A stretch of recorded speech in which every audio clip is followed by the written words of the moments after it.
Welcome back to Journaling Soul. On this episode, we will discuss what I wish I knew between the ages of 18 and 23 about life. Before we begin, go right ahead and like this video. Subscribe if you haven't done so already, and share with a friend. Also turn on your notifications for future videos. So at about 2 weeks after my 18th birthday, I moved 5 hours away to start college. It wasn't something I really wanted to do, but I felt like I had no other choice. I didn't have any other talents to live off of besides academics. I was good at motivating my classmates and public speaking, but it wasn't something at the time that I thought I could make a career out of. All I knew was school, and I wanted to go to college and become a lawyer, but not really to do the college part. I just wanted to advocate on the behalf of others who did not have a voice. Long story short, college wasn't for me. I did graduate, but I no longer wanted to be a lawyer anymore after graduation, and I was stuck. After a law apprenticeship, I realized that I wanted more creativity in my life. I wanted something that would allow me to show a more fun and less rigid side of myself. I was tired of being the uptight friend or the mom of the group. I felt as if my life revolved around seriousness, and I didn't want to add on a career that embodied that same identity. I wanted a balanced life. I wanted a peace of mind. If I could be 18 again, I would follow my heart. I say this to recent grads to let you know. Number one, follow your heart. At the time, I wanted to explore the world around me and travel, but no one around me was encouraging that. They're like, first of all, you're not from a wealthy family. How are you going to do that? Who's going to pay for it? I didn't know what my options were. There's so many different organizations out there like the Peace Corps that you can become a part of and travel the world. I did not know that. So I say, follow your heart. And even those who've graduated a while ago and you're not happy where you are, follow your heart. What is it that you truly want to do? Always follow your heart. There are so many options out there. The digital world has opened up so many opportunities for people to make money. You can showcase your skills or learn a new skill and showcase that if you don't have any. And you immediately begin to showcase those new skills on a digital platforms. And next you know, you're making money with this newfound passion that you have. There are so many options out there. And that's the number one thing I would say that I learned between the ages of 18 and 23 is follow your heart. I had no desire to go to college, but I did, and I came out empty because I wasn't following my heart. And by not following my heart, that led me to explore, yes, later than what I wanted to. I wanted to immediately explore at 18 as opposed to after graduating. Here I am, 22, lost. Number two, explore yourself. If you've always wanted to try ballroom dancing, sign up for a class and explore what the options are for you with ballroom dancing.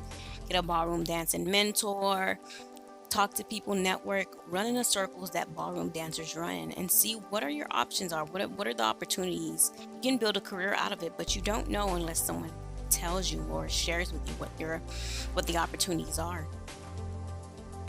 The way you'll be able to find such a random interest is if you're still and quiet. It's like the Bible when it says be still and be quiet. That's when everything comes to you. When you're just meditating, you're just sitting there, you're just trying to figure out, okay, do I like pizza or do I like fries? Something just random. And then you start getting these other ideas of different things that you're interested in. You're like, I always wanted to try that. I always wanted to engage in that. If you didn't get the opportunity to do so at a young age, or you might go back to something that you tried when you were younger, but you never really liked, but you're like, maybe I should get back into that, like either ballet or tap dancing, something your parents put you in, but you're like, no, I don't have an interest. But as you got older, you were like, I do feel like I do want to get back into that. Just spend some time alone and evaluate yourself. Take yourself out to eat. Take yourself to the park. During these quiet times, just be truthful with yourself about what it is that you desire in life. Think about who it is that you desire to be. Observe yourself, and observing yourself is the start to you creating that change for you. Step out of the shadow of your parents, your family members, grandparents, or whoever raised you, your older siblings, and start creating your own identity. And it starts with these little dates that you take yourself on. Yeah, you're going to be all about dating other people, but the number one person you should date is yourself first and foremost. And that is when you'll be able to find those little interests that you have. So that brings me into number 3. Diversify your creative portfolio. So once you explore yourself, you find these different interests that you have, diversify your creative portfolio. By diversifying your creative portfolio, you give yourself the advantage of being flexible. Yes, flexible. It's like there's a YouTuber who grew to be really big in these past few years because she loves dance and she just pursued dancing after high school as opposed to going to college the way her parents wanted her to go. And she tried to meet them in the middle with community college, but she's like, no, I'm going to do what I've loved to do growing up, just dancing and different things like that. And she also had additional interests in between those things, like acting and different stage presence things. But then she played around with it all and found that one thing that is truly her, which is dance. And this works hand in hand with number 2. Once you know who you are and you become flexible with being the person you're becoming, you're a truer version of yourself.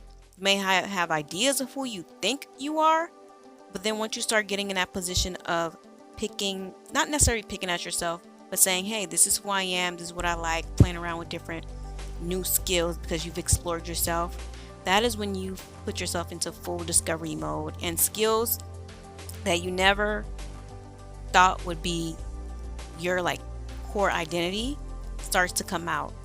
And that's when you start to gain your specific gifts and they start to show up in your life. Don't forget to like and comment on this video. I really enjoy getting feedback from you all. Let me know how you feel about the content that I am putting out.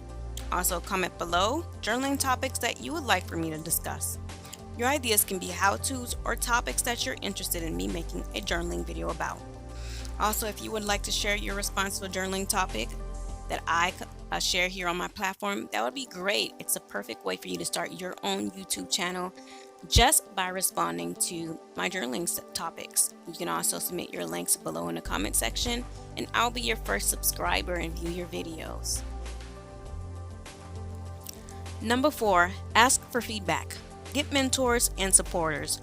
Nobody can make it out in life alone. And I tell you this, nobody can make it out in life alone.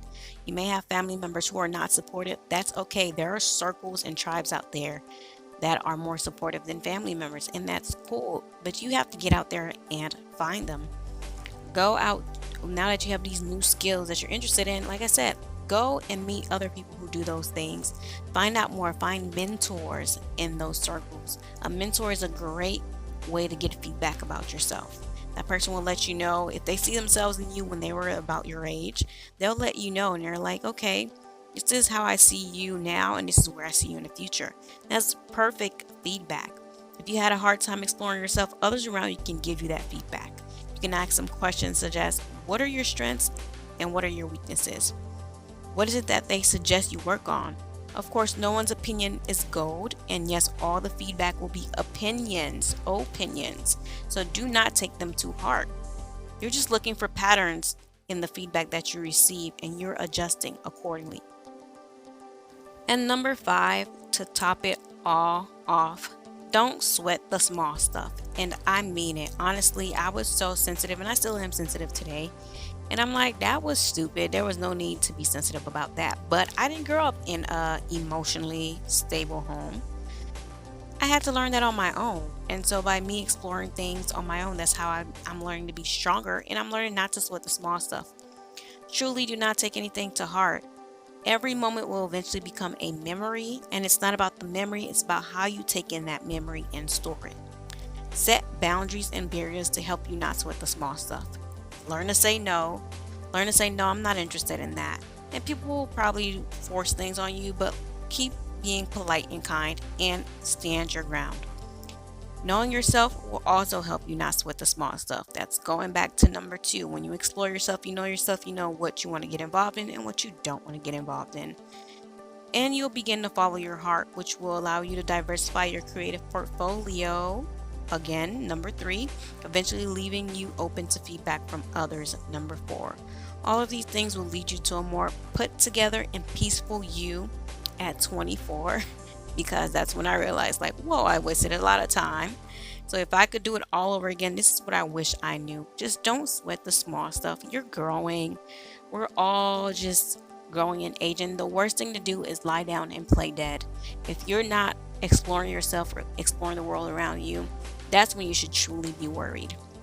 And even I myself, I can have all these regrets. But most importantly, I explored. I went to college, I didn't like it, but at least I went.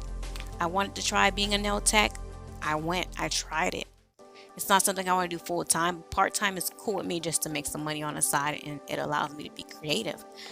I tried different jobs, lived outside of the country teaching, and I'm like, okay, never thought I wanted to be a teacher, but now it's something that I want to pursue.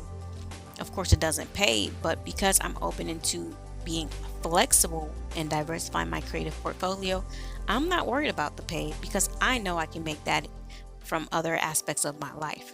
So don't sweat the small stuff, and most importantly, you got this. You're gonna be okay. We're all gonna be okay. Thank you all for joining me and listening to this episode. Don't forget to like, comment, and subscribe. Turn on your notification bell so that you'll know every time I post a video. Join the Journaling Soul on Anchor podcast as well so that you can listen on the go. Also, share your video responses with me. I would love to see your responses as we heal through journaling together.